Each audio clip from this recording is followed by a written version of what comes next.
Assalamualaikum warahmatullahi wabarakatuh. Innal hamdalillah nahmaduhu wa nasta'inuhu wa nastaghfiruh wa na'udzu billahi min shururi anfusina wa min sayyiati a'malina. Man yahdihillahu fala mudilla lahu wa man yudlil fala hadiyalah. Asyhadu an la ilaha illallah wahdahu la syarika lah wa asyhadu anna Muhammadan 'abduhu wa rasuluh. Amma ba'du. فإن خير الكلام كلام الله وخير الهدى هدى محمد صلى الله عليه وسلم وشر الأمور محدثاتها وكل محدثة بدعة وكل بدعة ضلالة وكل ضلالة في النار. Alhamdulillah, kita rafa'kan syukur kita kepada Allah Subhanahu Wa Taala yang mengumpulkan kita dalam majlis ilmu, yang telah memberikan kita kekuatan dan kesihatan untuk hadir dalam majlis ini, dan mudah-mudahan Allah berikan kita ilmu yang bermanfaat dan istiqamah dalam siri menuntut ilmu dan beramal, dan yang paling penting amalan kita diterima di sisi Allah dan memberatkan timbangan di mizan hasanat kita nanti insya-Allah. Amin ya rabbal alamin. Baik, kita telah pun selesai dalam surah An-Naba, maka kita masuk surah yang berikutnya, surah Al-Mursalat. Suratul Mursalat, juzuk yang ke-29, surah yang terakhir dalam juzuk 29. Yang bermaksud malaikat yang diutuskan. Ya, malaikat-malaikat yang diutuskan. Surah Makkiyah, surah ke-77, ayat mempunyai 50 ayat. Imam Ibn Katsir rahimahullah telah mengetengahkan asbabun nuzul turunnya surah Al-Mursalat dan membacanya dalam solat maghrib, yakni Rasulullah sallallahu alaihi wasallam membacanya dalam solat maghrib pada satu ketika. Al-Bukhari meriwayatkan dari Abdullah bin Mas'ud radhiyallahu anhu, ia berkata, ketika kami sedang bersama Rasulullah di sebuah gua di Mina, tiba-tiba turun surah Al-Mursalat kepada baginda. Beliau membacanya dan aku mendengarnya dari mulut beliau. Mulut beliau basah ketika membacanya. Tiba-tiba seekor ular menyerang kami, maka beliau pun bersabda, "Uqtuluha." Bunuhlah ular itu. Kami pun segera bangkit untuk membunuhnya, tetapi ular itu pergi. Maka beliau bersabda, "Wuqiyat syarrakum kama wuqiyatum syarraha." Ia telah dilindungi dari keburukan kalian sebagaimana kalian terlindung dari keburukannya. Dikeluarkan juga dari Muslim melalui Jalul Al-Amashi. Imam Ahmad meriwayatkan dari Ibnu Abbas dari ibunya bahawa dia telah mendengar Nabi membaca surah Al-Mursalat di solat maghrib. Dalam riwayat Malik bin Abbas bahawa Ummul Fadl mendengarnya membaca surah Al-Mursalat. Maka dia berkata, "Wahai anakku, bacaanmu itu mengingatkan aku bahawa itulah surah terakhir yang pernah aku dengar dari Rasulullah ketika sedang solat maghrib." Diriwayatkan oleh Bukhari dan Muslim melalui jalur Malik. Baik. Pertama, surah Al-Mursalat yang diwahyukan oleh Allah Subhanahu Wa Taala kepada Rasulullah sallallahu alaihi wasallam, yang berkaitan dengan tajuknya malaikat-malaikat yang diutuskan. Dan surah ini adalah surah Makkiyah. Bila kita membicarakan surah Makkiyah, penekanan adalah penekanan akidah, penekanan tauhid, ya, penekanan yang mana ianya memerlukan satu kekuatan dan keyakinan kepada kita. Pertama, saya beriman dengan surah ini seperti mana yang disebutkan oleh Imam Bukhari ataupun yang warid dalam hadis-hadis yang sahih. Kita tidak akan banyak bicara melainkan beriman sahaja. Itu adab kita dengan beriman dengan kitab. Kemudian diturunkan asbabun nuzul ataupun kisah-kisah yang sebalik dalam surah At-Tur, surah Mursalat ini. Apabila Rasulullah sallallahu alaihi wasallam berada di salah sebuah gua di Mina. Ya, kat mana tu wallahu alam, ya. Tapi kita, siapa yang pernah berada di Mina, biasanya pada musim haji je lah kita berada di Mina. Ada gua-gua yang mana tiba-tiba beliau membacanya dan keluar seekor ular yang cuba menyerang kami, kata Abdullah bin Mas'ud. Beliau pun bersabda, yakni Rasulullah sallallahu alaihi wasallam kata, "Uqtuluha," bunuhlah dia. Okey, ini di antara perkara yang menarik, tuan-tuan dan puan-puan yang dirahmati oleh Allah Subhanahu Wa Taala. Apabila Rasulullah mengatakan uqtuluha, mana-mana binatang-binatang yang berbahaya, ya, bukan untuk dibela, tetapi untuk dijauhkan, dibunuh. Oleh kerana itu tak ada istilah nak bela ular kat rumah jadikan pet, tak ada. Ini termasuk binatang-binatang yang berbahaya. Ataupun kalajengking, apa lagi. Ini semua jenis-jenis binatang yang berbahaya. Binatang yang kategori menyengat, berbahaya, dia tidak dibenarkan menjadi pet. Binatang peliharaan. Binatang yang disebutkan dalam hadis, ya, mencela pun tidak boleh dijadikan bahan belaan. Terpasal macam tikus, tak boleh. Dia jadi perbahasan apa hamster tu, macam mana kedudukannya. Adakah dia tikus yang jenis tikus-tikus yang Rasulullah arahkan bunuh? Okey, wallahu a'lam. Ya, kerana dia jadikan bahan pet. Okey, pertama kita bicarakan binatang-binatang ini, binatang yang ada dalam hadis, ya, supaya kita tidak melampaui batas dalam bab-bab ini. Begitu juga dalam bab binatang-binatang seperti gagak, apalagi helang, ada beberapa binatang ini bukan untuk dibela. Okey. Dan termasuk juga anjing. Anjing ada syaratnya, ya, untuk dibela. Anjing ada syaratnya untuk dibela. Dia berkaitan dengan penjagaan rumah, ladang, itu tak apa.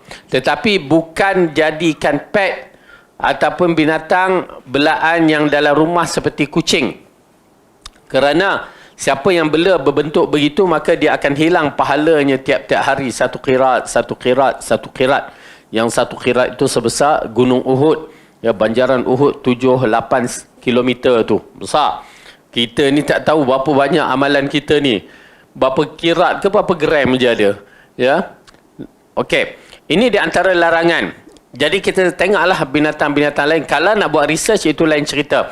Hukum dia lain. Tetapi binatang-binatang ini kalau bukan research, saja nak jadi pet ataupun binatang, apa yang nak sebut, pemeliharaan untuk manja-manja, sayang-sayang, tak boleh. Ya. Dan bagaimana kedudukan binatang yang menjadi syubhah? Seperti apa, cicak besar tu, nak panggil? Sesumpah yang besar tu. Kita tengok ada orang bela. Ya, macam mana tupai dibela, singa dibela sekarang, kan? Harimau dibela. Okey?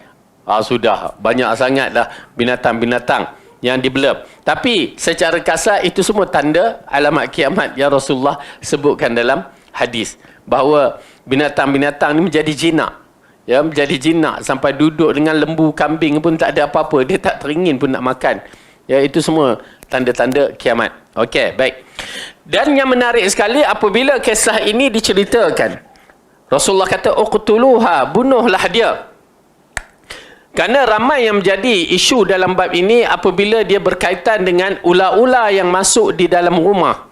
Ya, disebabkan satu hadis yang berkaitan dalam peristiwa Rasulullah SAW dan para sahabat di peperangan Khandaq, apabila seorang lelaki bagi tahu, ya Rasulullah, aku nak balik kejap, nak tengok keadaan keluarga ataupun isteri dia di rumah, ya, bagaimana, lepas tu aku akan datang balik. Dia baliklah, balik dia tengok isteri dia kat luar. Jadi perasaan Arab pada ketika itu cemburu. Ya, kenapa? Apa hal dia ni duduk keluar? Ya, bukan dalam rumah. Maka hampir-hampir dia ambil panah, dia nak pukul isteri dia, lalu isterinya kata, bang, tunggu dulu bang. Ya, itu bahasa Melayu kita lah. Ya, tunggu kejap. Ya, jangan buat tindakan begitu. Cuba tengok dalam rumah ada apa. Yang ni ada ular. Dia pun masuk, kan. Bila tengok memang ada ular. Ular yang besar. Lalu dia tutup pintu, takut keluar ular tu, lalu dia berdebuk bunyi dalam tu. Ya, lepas tu senyap. Ya, bila senyap tu, isteri dia tunggu, tak ada respon, tak ada apa, maka dia panggil Rasulullah, sahabat, untuk tengok, dan didapati kedua-duanya mati. Kan? Ular mati dan juga orang ni pun mati. Maka di situ datang satu hadis yang mengatakan kepada orang Madinah, penduduk Madinah, sesungguhnya di kalangan jin-jin di Madinah ini telah masuk Islam. Maka jika kamu bertemu ular di dalam rumah, katakan sebanyak 3, yakni 3 kali ke, 3 jam ke, 3 hari ke 3, itu menjadi perbahasan ulama. Tapi kita melihat 3 kali. Kita nampak benda ni lebih tepat pada 3 kali. Yakni suruh dia keluar. Dengan istilah-istilah yang tertentu. Suruh dia keluar. Kalau dia jin, dia akan faham, maka dia akan keluar. Tetapi kalau dia ular, dia tak faham arahan, maka dia akan duduk terus. Ya, ini khas. Adakah ini khas untuk Madinah ataupun seluruh tempat? Sehingga orang menggunakan perkara ini di kampung-kampung di bumi Malaysia kita. Ya. Maka kita mengatakan dalam bab ini ianya hanya berlaku di kota bumi Madinah sahaja. Dan tidak ada kena-mengena dengan tempat yang lain. Di antara hadis ini menunjukkan uqtuluha. Ya, Rasulullah kata bunuh. Ya, tak payah nak tanya-tanya. Tanya, hai jin, hai ular, kamu jin ke ular? Kan? Tak payah. Kat rumah kampung kita pun tak payah tanya-tanya. Terutamanya ular yang berbentuk bisa, yang berbisa. Kita boleh kenal ular berbisa, kita pun tak kenal. Itu masalahnya. Ular bagi kita semuanya sama. Okey, tak apa. Tetapi ular seperti ular tedung, okey, ular apa lagi? Ular yang hitam tu, ya, disebut ketam batu pula, apa? Ketam tebu apa? Ya, saya pun tak tahu. Tapi kita boleh agak yang mana berbisa, maka dia tak payah tanya. Walaupun ada di dalam rumah, ada rumah kita di Madinah misalan, ya, di hotel ke, tak payah tanya, bunuh. Kerana ular ini adalah bersifat berbahaya. Tetapi kalau ular itu berbentuk macam ular sawa, ya, dia berbelang-belang tu, dia tidak berbisa. Dia menggigit tapi tidak mengeluarkan bisa. Maka ular jenis yang begitu yang ditanya. Syarat di kota Madinah. Tanya sebanyak 3 kali. Ini sebahagian daripada apa yang dikatakan oleh para ulama. Cara berhadapan dengan suasana itu. Adapun di selain daripada kota Madinah, maka ular-ular tersebut perlu dibunuh. Bunuh aja, tak payah tanya-tanya. Dan tidak ada sial ataupun tuah pada ular ini. Kenapa masyarakat kita, terutamanya orang-orang kampung kita, menganggap ular-ular ini sial. Maka bila ular masuk rumah dan ular tu keluar, maka dia buat apa? Dia buat kenduri tolak bala. Kalau di kampung saya satu ketika dahulu, dia buat ritual pada majlis perkara itu dengan buat tolak bala pulut warna putih, warna kuning dan warna merah. Ya, telur rebus warna putih, kuning dan merah, sama je. Lepas tu dia buatlah acara-acara dia. Okey? Tidak ada ya sial ataupun tuah pada ular itu. Maka tak perlu buat. Yang penting kita jaga rumah kita tu supaya tak masuk lagi. Okey. Dan Rasulullah ingatkan kepada kita bahawa kalau kita jangan takut membunuh ular. Kerana apa? Takut dia datang. Ya, kadang-kadang kita bunuh ular, second dia datang. Ya, couple dia tu akan datang mencari. Ya. Rasulullah kata jangan takut. Setengah orang takut bunuh nanti kawan dia cari. Okey? Tak bunuh kerana dia haiwan yang berbisa. Okey, baik. Jadi, hadis ini mengisyaratkan bunuh je. Walaupun dalam hutan ke tak hutan ke, tak ada bagi salam pada siapa pun di hutan sana. Lalu kami pun segera bangkit untuk membunuhnya, tetapi ular itu pergi. Maka baginda bersabda, wuqiyat syarrakum kama wuqitum syarraha. Ia telah dilindungi dari keburukan kalian sebagaimana kalian terlindungi dari keburukannya. Okey. Dan begitu juga dalam kisah hadis yang berikutnya berkaitan dengan mereka Ummul Fadl ni mendengar Rasulullah membaca surah An-Nazi'at, surah Al-Mursalat. Itulah surah yang didengar, dia yang dengar pada akhir waktu di Mekah dahulu. Itu dia yang dengar. Okey, baik.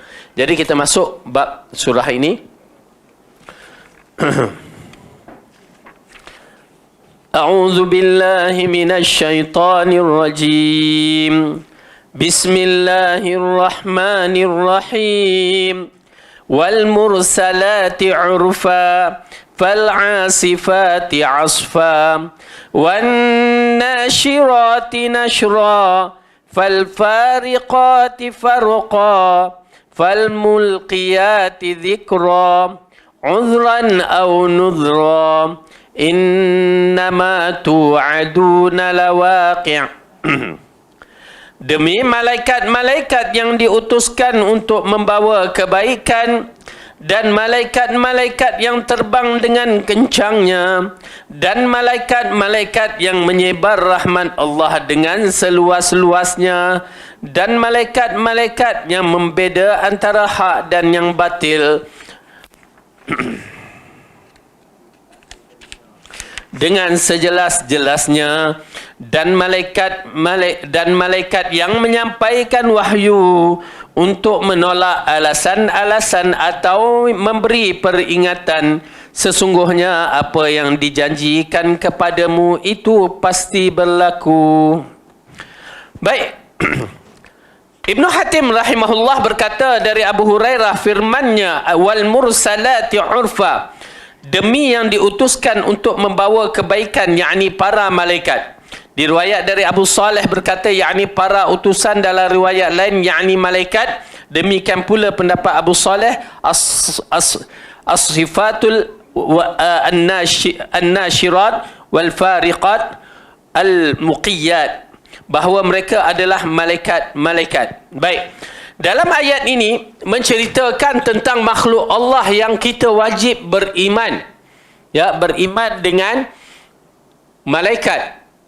Utusan Allah ini, kita rukun iman kita pertama beriman kepada Allah, beriman kepada malaikat. Okay? Jadi malaikat-malaikat ini kita perlu ada usul kita. Pertama, malaikat-malaikat ini mereka dijadikan dari cahaya. Okey, malaikat-malaikat ini dijadikan dari cahaya. Bila kita membicarakan cahaya, ianya satu keistimewaan. Ya, cahaya dia berbentuk nur. Dia tidak dhiya. Dhiya berbentuk matahari, nur berbentuk cahaya bulan. Ya, ada kelembutan dia, kesejukan dia. Okey, itu dia. Malaikat dijadikan dari cahaya. Bagaimana? Wallahu alam, kita beriman sahaja melalui hadis-hadis Nabi yang mana Rasulullah mengatakan malaikat dijadikan dari cahaya. Iblis ataupun jin dijadikan dari api. Manusia dari tanah. Binatang-binatang yang lain dari air. Okey? Jadi itu semua kejadian yang begitu unik. Bagaimana Allah menjadikan, itu bukan urusan kita.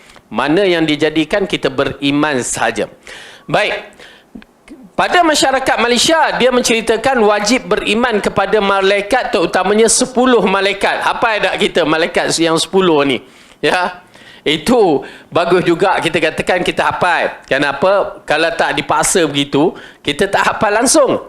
Ya, 10 malaikat ini. Sedangkan sebenarnya jumlah malaikat hanya Allah yang mengetahui. Okey?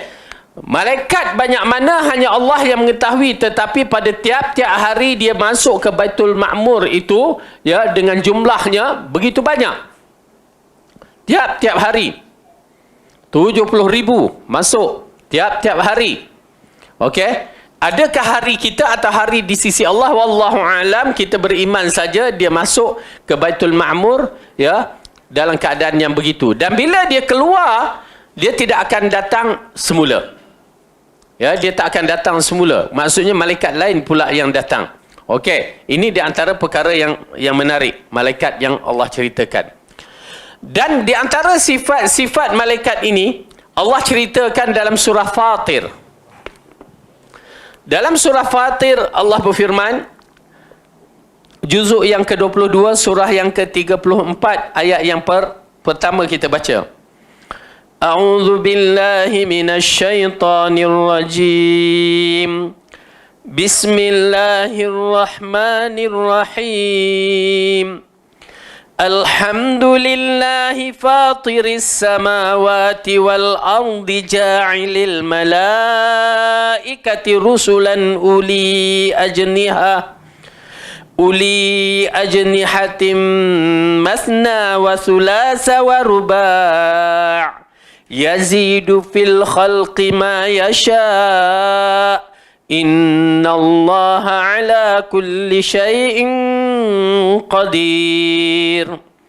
Segala puji bagi Allah pencipta langit dan bumi yang menjadikan malaikat-malaikat sebagai utusan-utusan untuk mengurus berbagai macam urusan, yang mempunyai sayap masing-masing, ada yang 2, ada yang 3 dan ada yang 4. Allah menambahkan pada ciptaannya apa yang dikehendakinya. Sesungguhnya Allah Maha Kuasa atas segala sesuatu. Baik. Dalam ayat ini jelas kepada kita Allah menceritakan makhluknya yang bernama malaikat ini dalam keadaan yang agak menarik sekali. Yang mana dia menciptakan mereka ini pertama dari cahaya. Yang kedua mempunyai sifatnya mempunyai sayap. Di antara sayap yang dicerita di sini mempunyai 2 sayap, 3 sayap dan 4 sayap. Okey? Kemudian Allah letakkan lagi dalam ayat ni, yazidu fil khalqi ma yasha, maka Allah menambahkan pada ciptaannya apa yang dikehendakinya. Okey? Yang dicerita baru 3, tetapi bila dia sebut yazidu, maka dia tambah, wallahu a'lam, banyak mana kita tak tahu, tapi Jibril alaihi salam ditambahkan berapa? 600 sayapnya. Bagaimana? Wallahu a'lam. Hanya Allah yang mengetahui dan Rasulullah telah menyaksikan. Kita tak menyaksikan. Okey? Maka ini di antara perkara yang menarik yang mana kita beriman. Allah menyebutkan nama-nama di antara nama malaikat di dalam Al-Quran, di mana sifat-sifat mereka ini agak ada satu sifat yang tidak ada pada makhluk yang lain. Mari kita tengok di antara sifatnya. Allah ceritakan di dalam surah At-Tahrim.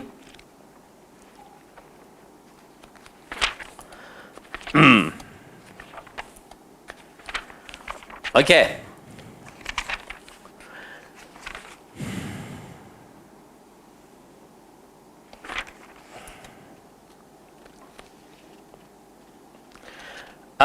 Sebentar. Surah mana?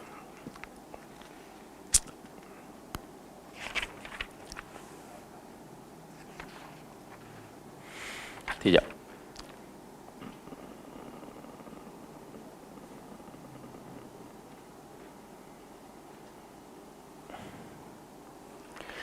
Dalam surah, sebentar, tengok cari ayat dia. Okey. Dalam surah Tahrim, surah yang ke-66, juzuk ke-28, kita lihat ayat yang ke-6. A'udzu billahi minasy syaithanir rajim.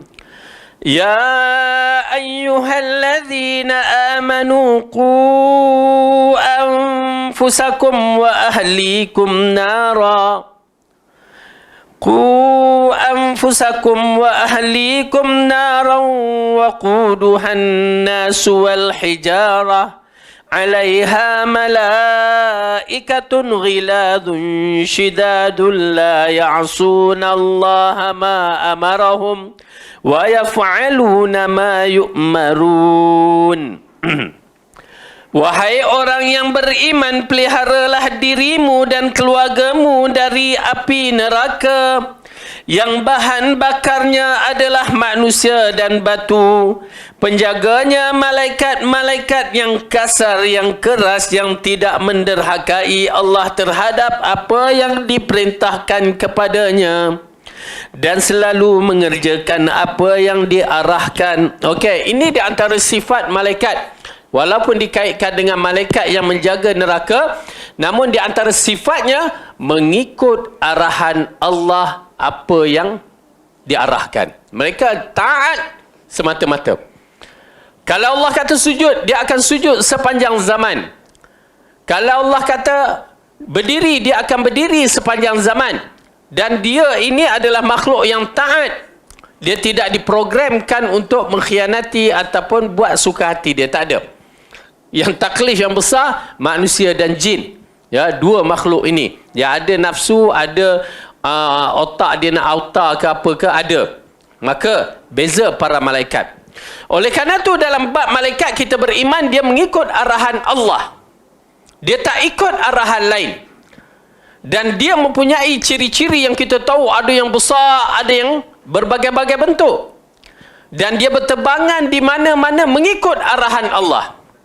Itu di antara keimanan kita kepada para malaikat. Dan dia adalah makhluk yang mentaati Allah dan tidak akan menderhaka kepadanya. Kalau kita melihat dalam kisah cerita Harut wa Marut misalan, ya, kisah malaikat yang diceritakan dalam Al-Quran. Sebenarnya malaikat ini mentaati arahan Allah. Tetapi kalau kita baca lagi cerita tu, diikuti dengan cerita-cerita Israiliyat, maka kita dapati cerita itu mengatakan malaikat ni buat maksiat. Dia buat maksiat kepada Allah. Sedangkan Al-Quran kata malaikat tidak pernah melakukan maksiat. Oleh kerana itu, kalau ada cerita-cerita yang begitu, berhati-hati. Kerana dia telah ada unsur Israiliyat. Ya, maka itu di antara contoh yang kita lihat. Cuba tengok dalam surah Baqarah ayat 102. Juzuk yang pertama.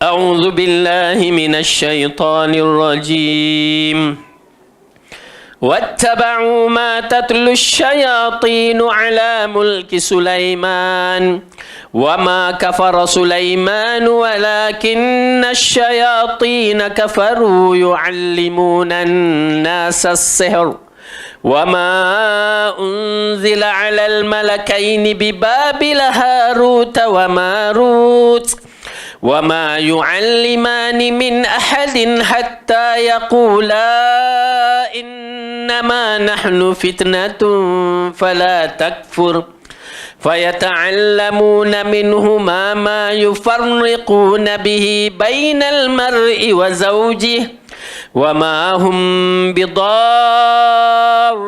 به من أحد إلا بإذن الله ويتعلمون ما يضرهم ولا ينفعهم ولقد علموا لمن اشتراه ما له في الآخرة من خلاق ولبئس ما شروا به أنفسهم لو كانوا يعلمون.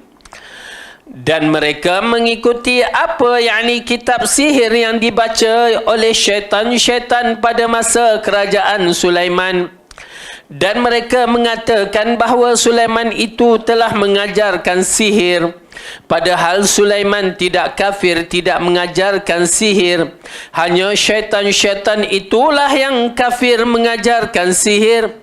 Mereka mengajar sihir kepada manusia dan apa yang diturunkan kepada dua malaikat di negeri Babil, iaitu malaikat Harut dan Marut. Sedangkan keduanya tidak mengajar sesuatu kepada seorang pun sebelum mengatakan, sesungguhnya kami hanya cubaan bagimu, sebab itu janganlah kamu kafir. Maka mereka mempelajari dari kedua malaikat itu apa yang dengan sihir itu mereka dapat menceraikan antara seorang suami dan isterinya. Dan mereka itu, yakni ahli sihir, tidak memberi mudarat dengan sihirnya kepada seorang pun kecuali dengan izin Allah. Dan mereka mempelajari sesuatu yang tidak memberi manfaat, dan mereka mempelajari sesuatu yang memberi mudarat kepadanya dan tidak memberi manfaat. Demi sesungguhnya mereka telah meyakini bahawa barang siapa yang menukarkan kitab Allah dengan sihir itu, tiadalah baginya keuntungan di akhirat. Dan amat jahatlah perbuatan mereka menjual dirinya dengan sihir kalau mereka mengetahui. Okey, ini di antara ayat sihir, ya. Kalau seorang tu kena sihir, ini di antara ayat untuk ruqyahkan dia, ya, untuk terlihat bagaimana kedudukan sihir. Cuma nak menceritakan bagaimana asalnya, inilah bermulanya sihir yang berlaku sampai hari ini. Kerana asalnya pada zaman Nabi Musa AS, sihir berbentuk menjaga pemimpin-pemimpin yang digunakan oleh Fir'aun untuk menjaga kedudukan mereka. Haman ataupun Namrus, semua menggunakan sihir-sihir dalam bentuk ini. Kemudian pada zaman Nabi Sulaiman bermulanya sihir dalam bentuk yang kita hadapi masyarakat kita, yang sampai berpecah keluarga, berputus silaturahim, pecah suami isteri, bercerai, ya, itu semua dalam bentuk zaman bermulanya zaman Nabi Sulaiman. Bukan Nabi Sulaiman yang mengajarnya. Ini kesnya waktu Allah uji Nabi Sulaiman yang jatuh dari singgasananya, ya, tahtanya. Maka syaitan menyerupai Nabi Sulaiman. Maka waktu itulah dia mengajar sihir. Ya, mengajar sihir. Ya, menarik dalam kisah ni, tuan-tuan dan puan-puan boleh tengok terjemahan itu dalam bab ini. Ya, agak menarik kisahnya. Sehingga mereka mengatakan Sulaiman yang mengajar, kerana syaitan waktu itu menyerupai Nabi Sulaiman. Ya. Lalu dikatakan Nabi Sulaiman yang mengajar, diikuti dengan beberapa perkara, kerana selepas kematian Sulaiman, ya, mereka dapati kitab-kitab ada di bawah tahta singgasana Nabi Sulaiman. Maka itu yang mereka terus nisbahkan sihir ini datang dari Nabi Sulaiman, sedangkan syaitan yang mengajar mereka. Kemudian waktu itu Allah ujikan dengan dua malaikat yang dikaitkan dengan Harut wa Marut. Mereka itu diturunkan dengan ujian. Ya, kebolehan itu diberikan macam kita lah, bila datang dibagikan kepada anak kita, okey, ini telefon amanah, dia adalah ujian. Ujian tak? Ujian. Kalau kamu guna baik, baik. Maka kalau guna tak baik, tak baik. Maka dia guna main game sepanjang masa. Kan? Jadi kita suruh bagi nak belajar, dia main game. Tak baiklah. Begitu juga dalam kes ini. Okey, cuma cerita yang mengarut pada Harut dan Marut ini memang, ya, kalau kita suka cerita-cerita, kan ustaz-ustaz ni jenis suka bercerita, seronok lah cerita macam itu. Okey, secara kasar, maka inilah dua malaikat yang Allah turunkan sebagai ujian kepada Bani Israel pada ketika itu di zaman Nabi Sulaiman. Okey. Dan okey, kita lihat pula di antara malaikat-malaikat yang menjadi tentangan besar pada orang-orang yang ingkar, tak mau beriman kepada malaikat. Ya. Pada surah yang sama juga, cuba kita lihat ayat yang ke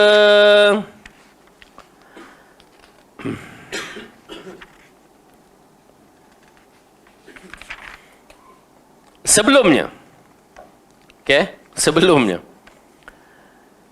Ayat yang ke 98. Kita ambil 97.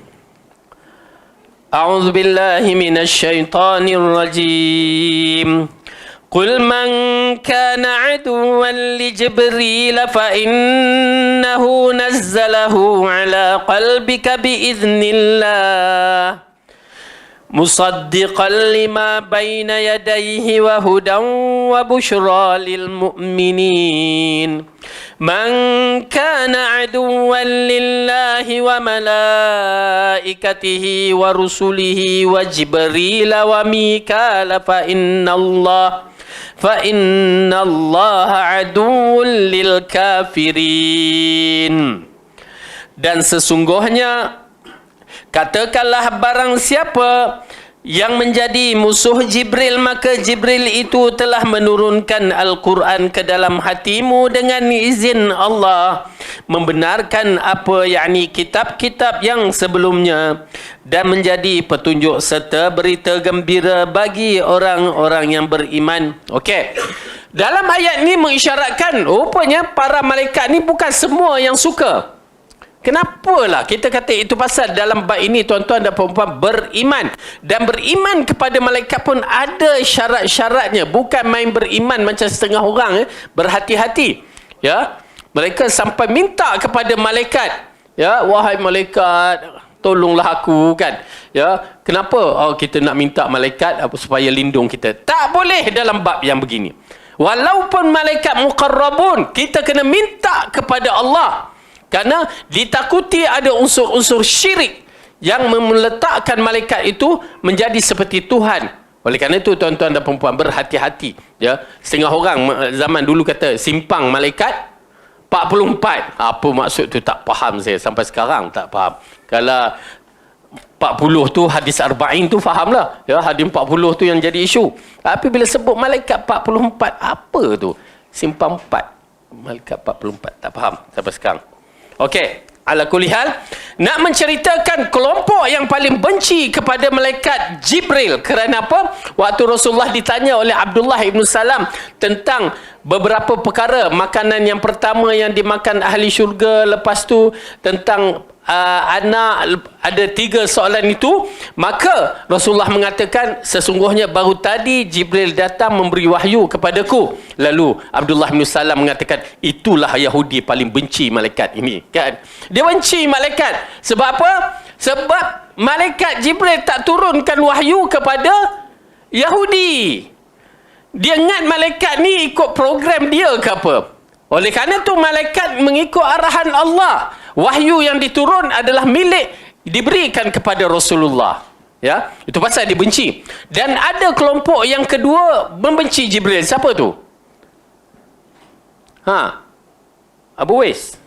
Syiah. Oh, masya-Allah, tak jadi nak minum. Bagus.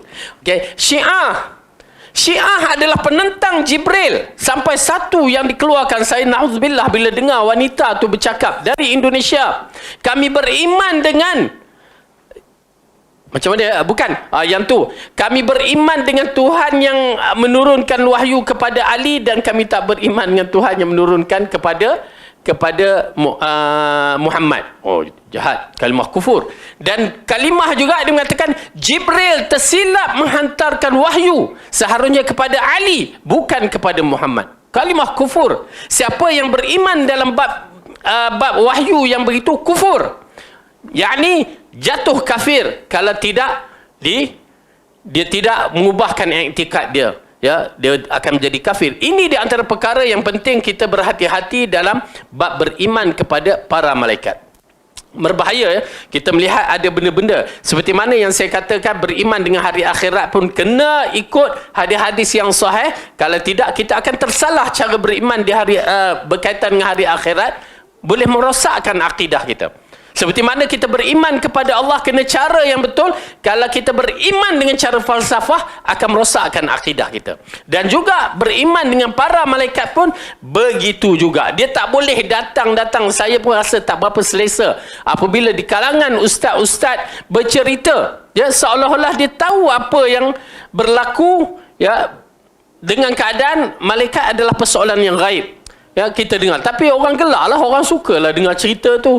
Ya, malaikat nak letakkan dia orang yang pertama driver bas yang bawa laju dengan seorang ustaz.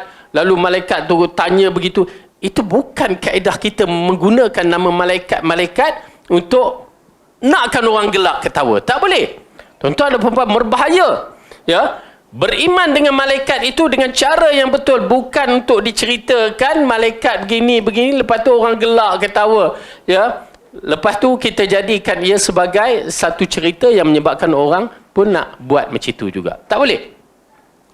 Beriman, berhenti mana Rasulullah berhenti, kita berhenti, ya, kita berhenti. Ada dalil, beriman, kerana malaikat ini terlalu banyak dan berbagai-bagai jenis. Malaikat yang jaga Bukit Bakau, malaikat yang waktu kita bertahajud dia datang, waktu kita bertahajud dia datang dan meletakkan mulut dia ke mulut kita.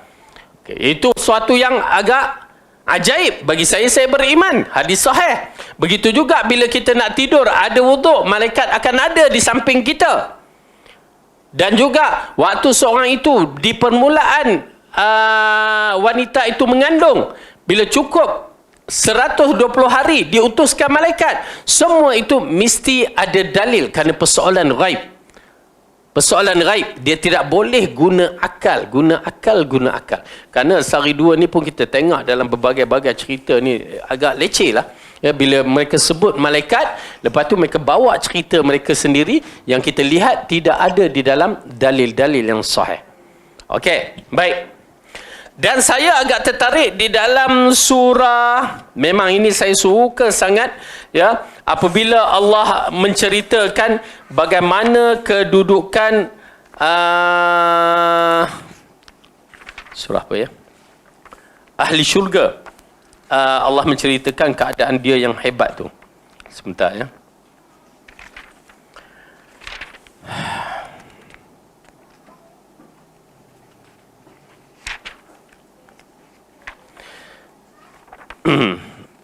Minta air kosong boleh? Air kosong.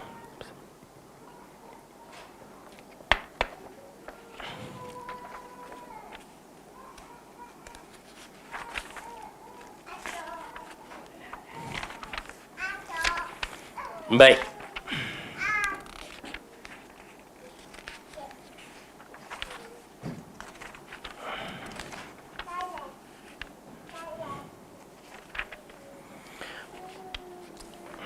Okey, ayat yang ke surah Ghafir, surah Az-Zumar.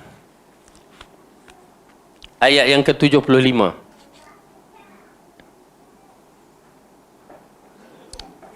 Sebelum tu juga kita beriman dengan malaikat-malaikat yang mana menyabut nyawa kita, malaikat-malaikat yang akan menarik neraka, 70,000 malaikat yang akan menarik satu tali, sedangkan tali itu mempunyai 70,000 juga. Ya, kita beriman. Okey? Dan kita beriman ayat dalam surah Zumar ini, saya agak tertarik sangat ayat ini. Saya terasa suatu kehebatan, keagungan Allah.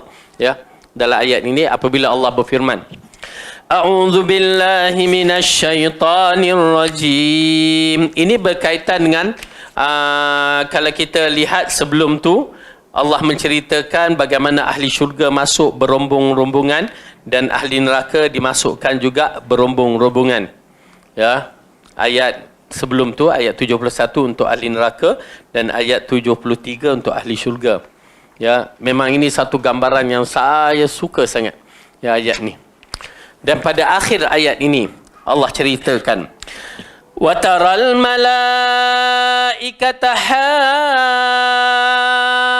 hafina min haulil 'arsy yusabbihuna bihamdi rabbihim wa qudiya bainahum bil haqqi wa qila alhamdulillahi rabbil alamin. Dan kamu Muhammad akan melihat malaikat-malaikat berlingkari di sekeliling arasy sambil bertasbih dan memuji Tuhannya, dan diberikan keputusan di antara hamba-hamba Allah dengan adil, dan diucapkan segala puji bagi Allah Tuhan semesta alam. Okey, tahafin, mereka itu mengelilingi, ya, berpusing-pusing dalam keadaan yang cukup hebat. Gambaran saya beriman dengan kehebatan itu yang menunjukkan Allah maha hebat, maha agung, segala-galanya milik Allah. Okey. Jadi tuan-tuan dan perempuan yang dirahmati oleh Allah, kita menyaksikan dalam bab malaikat ini terlalu banyak.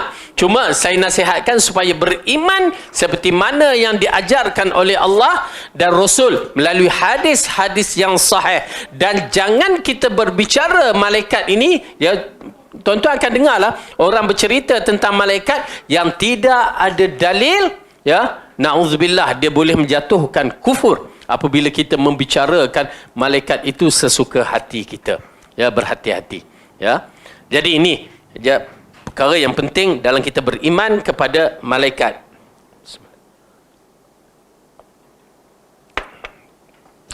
Dan yang kedua, kita telah meletakkan malaikat adalah makhluk Allah yang mentaati arahan Allah. Dia tak boleh buat apa-apa kepada kita tanpa izin Allah. Ya, kerana persoalan itu juga dikaitkan dengan ramai yang mengatakan nak minta tolong kepada malaikat. Jangan minta tolong kepada Allah. Allah boleh buat, boleh arahkan malaikat, dan dia boleh buat tanpa malaikat. Malaikat tidak tidak penting di sisi Allah kerana Allah tak perlu. Tetapi dia jadikan sebagai tentera-tentera dia untuk kita beriman dan ikut arahan. Ya, ikut arahan apa yang Allah katakan. Jadi insya-Allah kita masuk dalam beriman kepada malaikat dalam ayat yang pertama, baru masuk ayat pertama. Ya.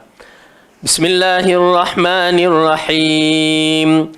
Wal mursalati 'urfa fal 'asifati 'asfa wan nashirati nashra fal fariqati farqa fal mulqiyati dhikra udhran aw nudhra. Maka Al-Thawri berkata dari Salma Al-Khulai, dari Muslim Al-Batin, dari Abu Ubaidin berkata, aku bertanya kepada Ibnu Mas'ud tentang Al-Mursalati urfa. Maka dia menjawab, yakni angin. Demikian pula pendapat tentang Al-Asifati asfa. Okey. Demikian pula pendapat Ibnu Abbas, Mujahid dan Qatadah. Ibnu Jarir berpendapat bahawa al-asifati asfa adalah angin sebagaimana pendapat Ibnu Mas'ud beserta pengikutnya, namun tidak memastikan tentang an-nashirati nashra, apakah malaikat ataupun angin. Okey, secara kasar ayat yang dikaitkan dengan wal mursalati urfa, demi malaikat yang diutus membawa kebaikan, kemudian fal asifati asfa berkaitan dengan angin, asifati asfa. Dan ada juga riwayat yang mengatakan ia termasuk apa dia? Malaikat, nama-nama malaikat. Yang menarik dalam ayat ni dimulakan dengan huruf qasam, huruf sumpah. Huruf sumpah tang mana? Waw. Okey, waw itu adalah huruf sumpah. Tang mana bukti sumpah dia? Pada baris bawah al-mursalati. Okey, al-mursalati. Kalau wal mursalatu itu bukan sumpah. Ataupun wal mursalata bukan sumpah, tetapi bila dia masuk wal mursalati maka huruf sumpah. Dengan arti kata lain, tengok betul-betul makhluk Allah yang terpilih. Okey, baik. Berkaitan dengan makhluk Allah ni, malaikat, kita tak habis lagi ni, ya. Macam sekarang ni ada ke malaikat? Kat mana? Kata okey, bagi kita yang menuntut ilmu, malaikat mengembangkan sayap dia di atas sana, kita tak nampak. Itu tanda dia redha, dia suka kepada kita, ya. Maka ia merupakan satu benda yang baik. Bila malaikat yang begini datang kepada kita, benda yang baik maksudnya, ya, tak lebih daripada itu, ya. Maka kita kena bersyukur. Oleh kerana itu kita nak, memang bila orang yang baik ataupun malaikat yang datang kepada kita, berarti tandanya rahmat Allah tu ada. Okey, tapi bila malaikat yang tak ada, maka syaitan akan ada. Oleh kerana tu, bila disebutkan rumah yang ada patung, ada gambar, ada apa lagi? Loceng, ada apa lagi? Anjing. Rumah itu malaikat tidak akan masuk ke dalam rumah tersebut. Malaikat yang dimasukkan itu ialah malaikat rahmat. Ya, malaikat rahmat. Malaikat maut masuk. Malaikat maut masuk bila-bila di mana. Okey. Okey. Jadi malaikat rahmat ini amat penting untuk kita, tanda Allah redha kepada kita. Itu tanda dia. Jadi kalau rumah yang ada ciri-ciri tersebut seharusnya dibuang.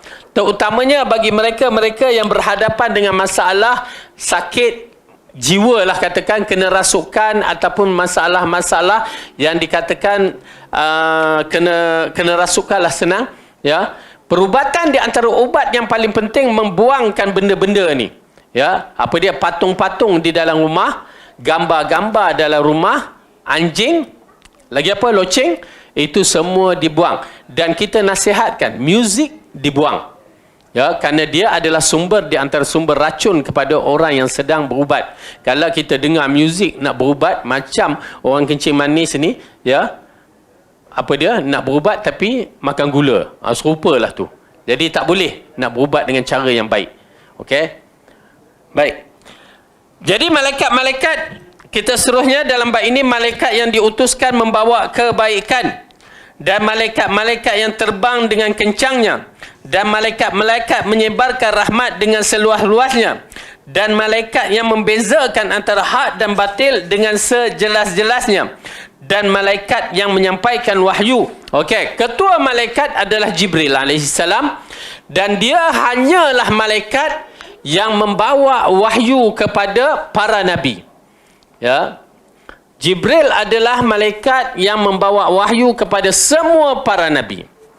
Dan dia telah berhenti menunaikan wahyu itu apabila Rasulullah telah wafat. Maka berhenti dia. Tetapi dia akan turun. Bila dia turun?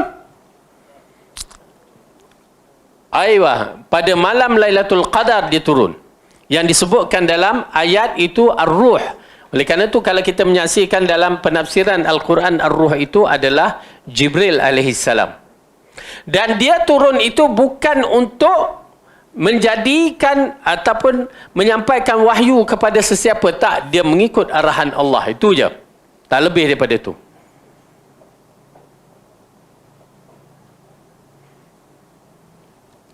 Adakah kita boleh nampak malaikat? Itu kadang-kadang dia berkata tengah jalan nampak orang pakai jubah putih kan. Abu Wais boleh ke? Ha? Simpang malaikat berempat. Nampak?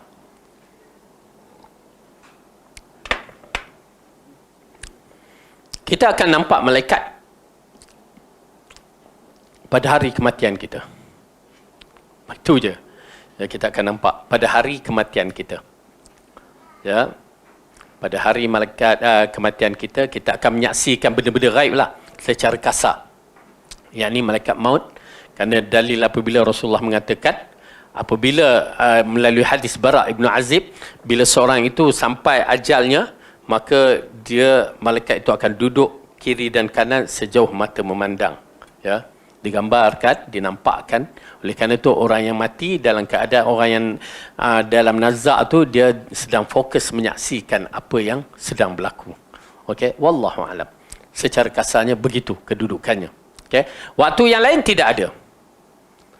Pasal benda ni kena berhati-hati, tuan-tuan dan puan-puan, kena berhati-hati disebabkan di kalangan manusia ni bacul mulut dia jahat, maaf kita kata kasar lah. Ada yang mengaku dirinya malaikat. Itu yang masalahnya. Wanita yang berada di Indonesia, dia memakai serba putih itu, yang dikatakan akulah Jibril. Kan? Perempuan tu, kalau cuba tengok Jibril, yang mengaku Jibril di Indonesia. Mereka menggunakan kalimah malaikat tu. Dah habis dah. Nak mengaku keturunan Nabi dah semua chop lah. Dia dah tak ada ruang. Okey, aku guna Jibril lah. Okey. Kalau nama Jibril, aku Jibril. Okey juga. Ini nama bukan Jibril. Minah ke apa, Me'ah ke apa. Kan? Nak ngaku Jibril. Dan di satu ketika di botol tu ada seorang lelaki. Mengaku dirinya pun Jibril.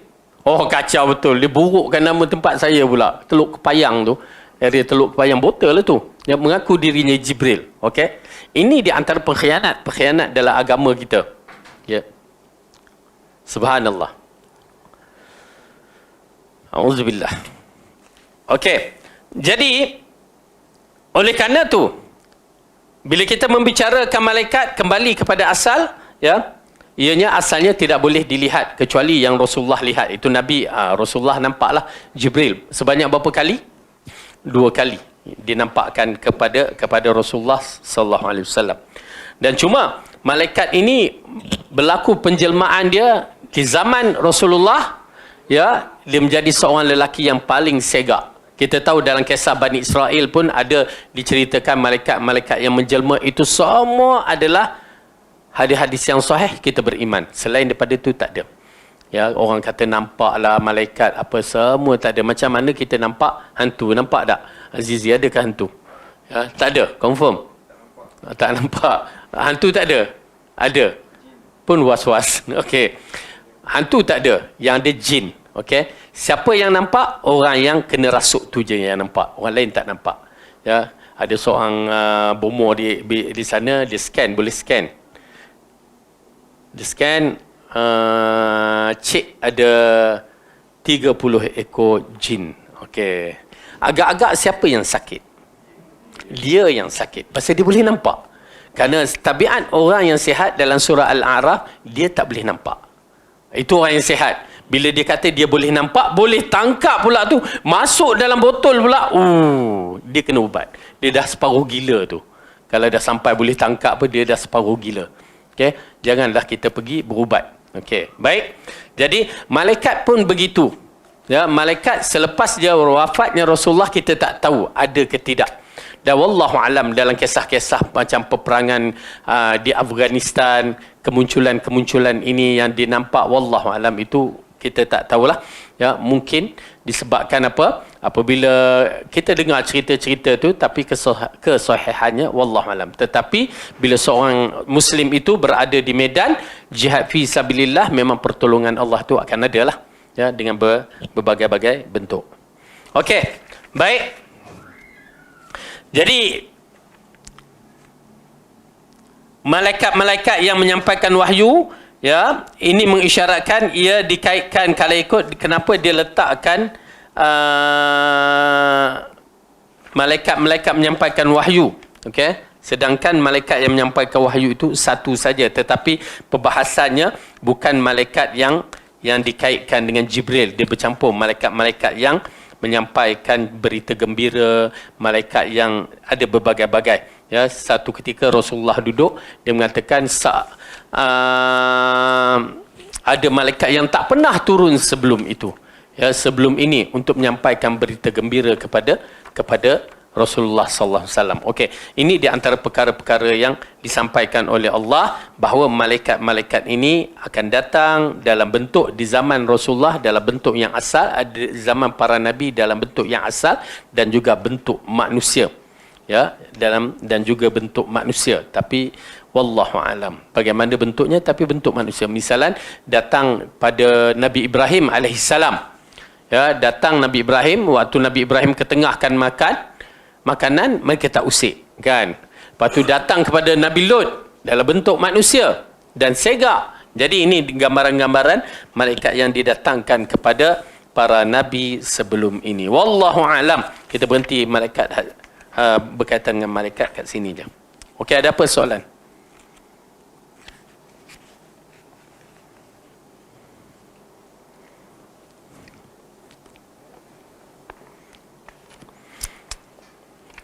Dan ingat, orang-orang yang akan mengaku Nabi di akhir zaman ni, walaupun dia tak mengaku, maka dia akan mengatakan, aku mendapat ilham, atau aku mendapat wahyu. Okey, itu seolah-olah mengisyaratkan ada malaikat yang akan bawa benda-benda tu. Itu juga merupakan pengkhianat, ya, pengkhianat pada agama. Tuan-tuan dan puan, macam Sirul Haq tu. Apa? Sirul Haq apa? Itu syaitan besar tu. Ya, kalau dia tak bertaubat tu kufur tu, kafir tu, kan. Pasal membawa, dia mengaku seolah-olah dia tu nabi, ya, membawa agama baru. Nauzubillah. Wallahu alam bisawab. Ya, Azizi, ada apa? Tak ada apa. Apa yang masa sakratul maut tu yang kata bayangan ibu ke apa, nenek yang bawa susu dengan itu, malaikat kata yang itu berkaitan dengan tu, kalau tak salah hadis tak sahih tu. Tapi yang datang dalam bentuk-bentuk yang dinampakkan amalan soleh tu disebabkan ayat Quran. Oh, itu di alam kubur. Itu di alam kubur yang dinampakkan lelaki yang soleh dan lelaki yang tak soleh. Ya, itu di alam kubur. Melalui hadis Barak tadilah. Ya?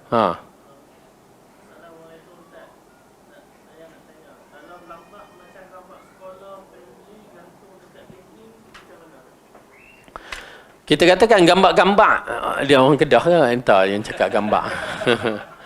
Okey, kalau gambar-gambar ni kita mengatakan apa juga gambar, ada larangan disebabkan hadis yang diriwayatkan oleh Bukhari apabila Aisyah membeli satu kain yang ada gambar, kan. Daripada situ dia letakkan kain yang gambar tu macam bukan tirai, dia letakkan situ. Waktu Rasulullah solat sunat dalam tu, dia pertama satu riwayat mengatakan Rasulullah masuk terus berubah muka dia, kan. Dalam riwayat yang lain Rasulullah tengah sembahyang sunat tu dia berhenti ataupun apa, ya, tapi dia terus tarik gambar tu, ya, pada kain tu, dan dia arahkan potong dan dijadikan bantal, berarti dipisahkan kepala apa semua.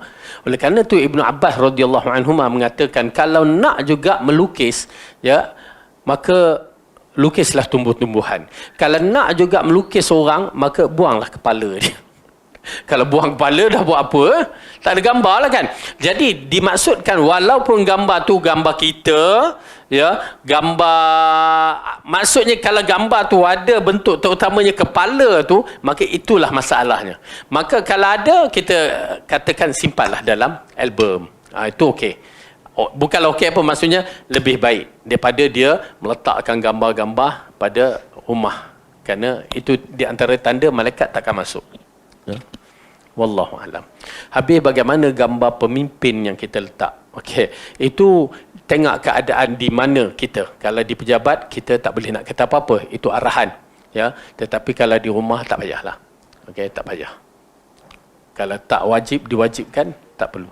Okey, kalau diwajibkan, siapa berdosa? Pihak yang mewajibkan itu berdosa. Ya. Wallahu a'lam bissawab. Gambar Tok Syekh lagi tak boleh. Ya, betul juga. Ada orang bertanya, ya, saya pun dapat pertanyaan itu. Bagaimana kata kalau kita letak gambar Tok Syekh, Tok Guru, Habib apa semua akan mendapat keberkatan gitu ginilah ke?